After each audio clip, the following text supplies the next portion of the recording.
Good morning, everyone. Welcome to my September front yard garden tour. I know I don't show you the front of my house very often, so this will probably come as a surprise to you. My roses are blooming again for fall. This is a Rio Samba Grandela Flora rose, and it's one of my favorites. The blooms look like sunsets. Because yellow and orange are my favorite colors, it's no secret that I just absolutely love this rose. Roses usually bloom in the springtime, and then it gets so hot here in California, they kind of struggle. But now that the weather is starting to cool down again, my roses are putting on another show.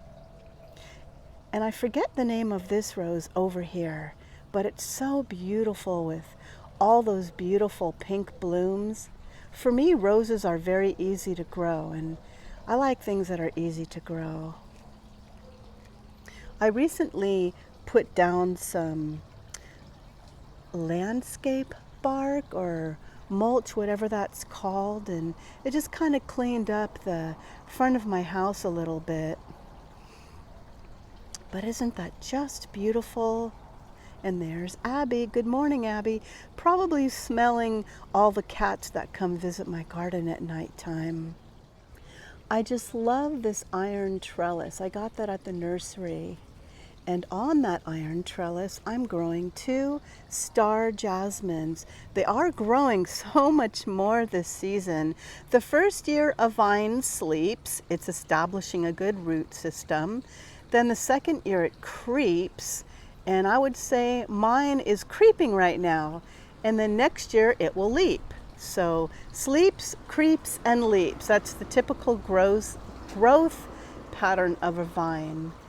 So my star jasmine is starting to creep, and eventually it's going to grow all the way up and around that trellis. So when anybody comes to visit me, there'll be a beautiful fragrance. I have a couple more roses over here. Yeah, I need to prune it and deadhead it. This one is called Tiffany. The blooms are always so delicate and sweet, such a pretty shade of pink with a little hint of yellow underneath. One of my favorites. This tall red rose is called Abraham Lincoln, one of the truest red roses you can get. Yes, of course, I need to deadhead this one as well.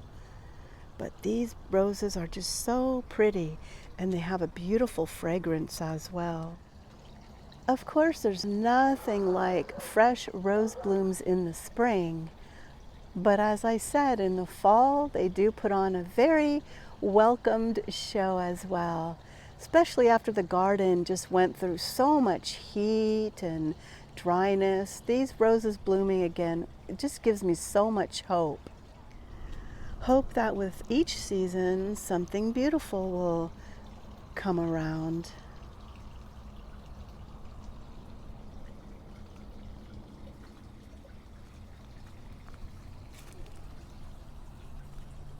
My yellow rose is called Pot of Gold.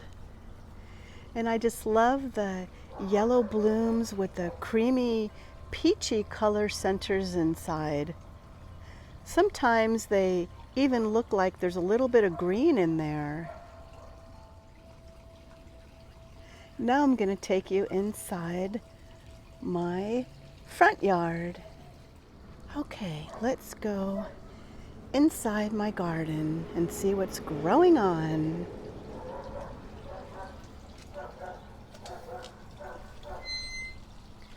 My house was built in 1930. It's very old and it's very small. It's only 740 square feet. Little tiny little concrete pathway, and on each side I have society garlic. And in between the society garlic, I have some vinca. We did experience an extreme heat wave this year, so not all the vinca survived here. I find myself spending more time in my backyard trying to keep that watered, that I do neglect the front garden just a little bit. But I think my society garlic is experiencing its last flush of blooms. So before I cut these back, I just figured I would show you the beautiful society garlics. They have such little delicate purple or lavender colored flowers, and the pollinators love them. And the reason why they're called society garlics is because if you pick a leaf, it actually smells like garlic. I guess these types of plants are in the garlic family because they do grow from bulbs. I don't know, that's just what I'm thinking.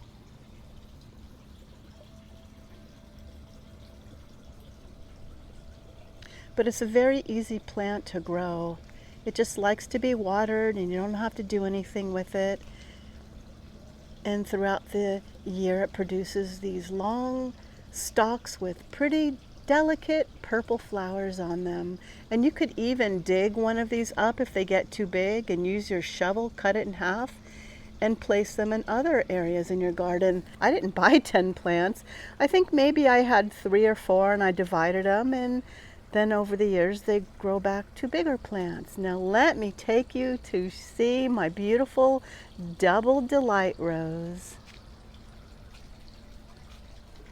One of the most beautiful roses I've ever grown in my entire life. Next to my fountain is a couple of coleuses. This little area gets a lot of shade, so coleus always seems to grow very well right here.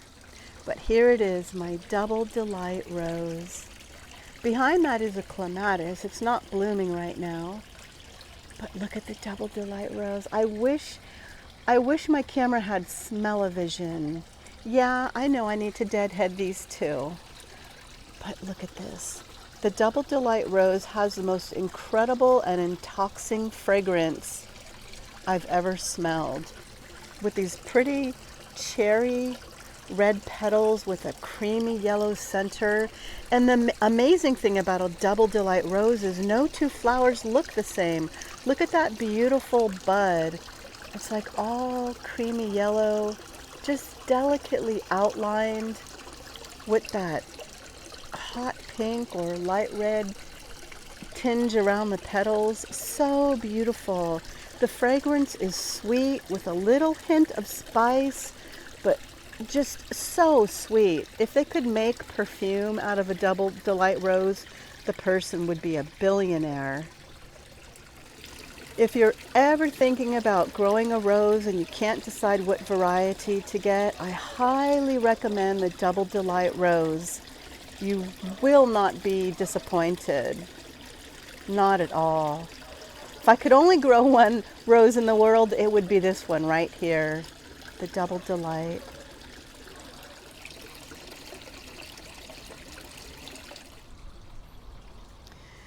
Over on this side of my garden, I have a cute little stone bench with another one of those iron trellises. In this little area, I just kind of bordered off some of the grass so I could plant some things, and I have some marigolds, a liriope, lily turf. Look at how beautiful the flowers are. This one seems to be doing so good. Must be the perfect spot for it. Look at all those beautiful little purple lavender flowers with the variegated leaves. Behind those I have some agapanthus, another society garlic, but as you can see, like I said, I think it's getting ready to stop blooming. These are probably the last flush of blooms I'm gonna get. More marigolds. And growing up this trellis, I have 2 Eden climbing roses. They're not from the Eden website. I did get them at Home Depot. And look at how this one is this size, and then look at how tall this one is getting. I have no idea why. Maybe that one gets more sun. I really don't know. Oh, and if you look, the pollinators, the solitary bees, they're using the Eden climbing rose leaves for their nesting material. See all those little round notches? Those are done by the leaf cutter bees. So if you ever see those little round notches in your plants or your roses, don't spray it for pests. these are from leafcutter bees. And just take comfort in knowing that you're providing a wonderful source for the leafcutter bees. And also, here's a little tip in case you ever grow a climbing rose. You don't want to train the canes to go straight up. What you want to do is weave them back and forth and just kind of weave them through the structure that you want them to climb. Because see how I'm growing it sideways? Because then what happens is new growth comes up, and that's where the flowers are. This one's still growing straight up. I'm letting it because I'm eventually going to bring that to the back of the fence and have that cane grow along the side here. So I'm letting it sprout, I guess you could say. Then I'm going to pull it sideways across there, and maybe the same with this one as well. Oh, look at more notches from the leafcutter bees. This makes me so happy. That means they're building nests somewhere. They're using my roses for their nesting material. So yeah, my Eden climbing rose is not blooming right now, but that's okay. I think it will bloom again before the fall is over. And over here is my kumquat tree. I bought this at a garage sale for $10. And you have to acquire a taste for kumquats. If you don't like the taste, well, that's okay, because the blooms are very fragrant, and I just love the way the orange fruit looks on the tree. So even if I don't eat all these, it just adds a lot of interest and beauty, I think. That's just my opinion. It's like, I guess, decorating a tree with orange ornaments. That's how I look at it. Now I'm going to take you over to this side and show you my beautiful iron bench. And in case you're wondering if I fertilize my lawn, no, I don't. It's probably not even grass. It's a mixture of Bermuda grass, which I just don't fight. I don't stress over it. Tons of weeds. I really don't care. There's dandelions. Stuff like that doesn't stress me out. As long as it's green, whether it's a chickweed, Bermuda grass, I don't care. As long as it's green, that's all that matters to me. Who says a lawn has to be fescue grass, or right? So I just live a simple, stress-free life, and I guess you got to say, pick and choose your battles. Having a perfect lawn would not bring me peace. It would only stress me out. You know, I'm going to take you over here to the other side, and I'm going to show you my beautiful handcrafted iron bench. Look at this beautiful iron bench. An old neighbor of mine made that. I think it's so beautiful. It's so sturdy. The craftsmanship and detail is just lovely. And I love the little flagstone stepping stones.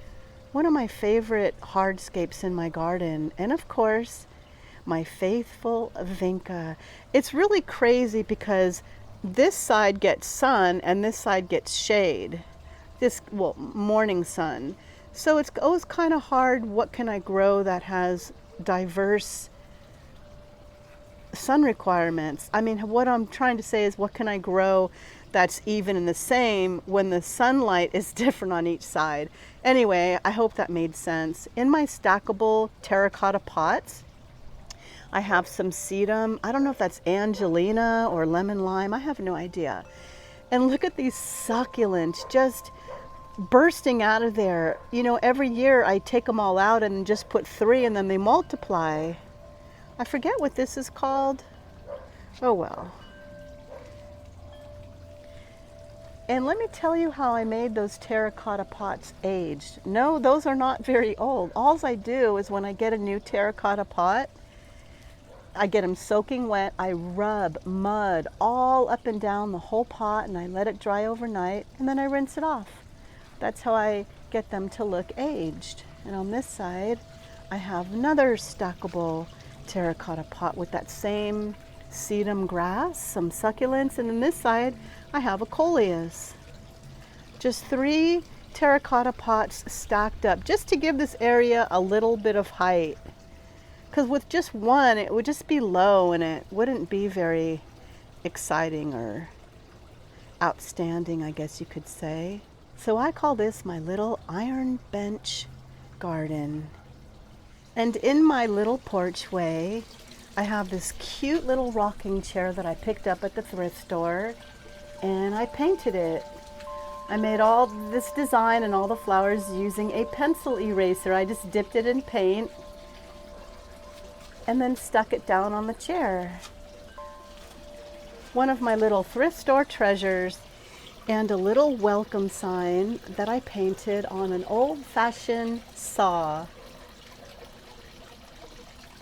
And in case you're wondering what kind of tree that is, that's a Chinese pistache. Absolutely beautiful.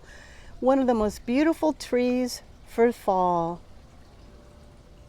And the little tree over there is a crabapple. It makes pretty little dark or hot pink flowers in the spring. And then in the winter, it leaves apples, little tiny apples for the birds. And the little apples rarely fall off. They stay on the tree, which is wonderful. It just gives it more interest and provides food for nature.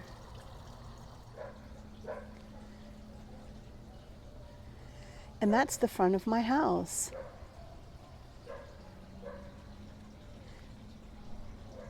Thank you so much for watching my video, and I hope you have a beautiful day in your garden too.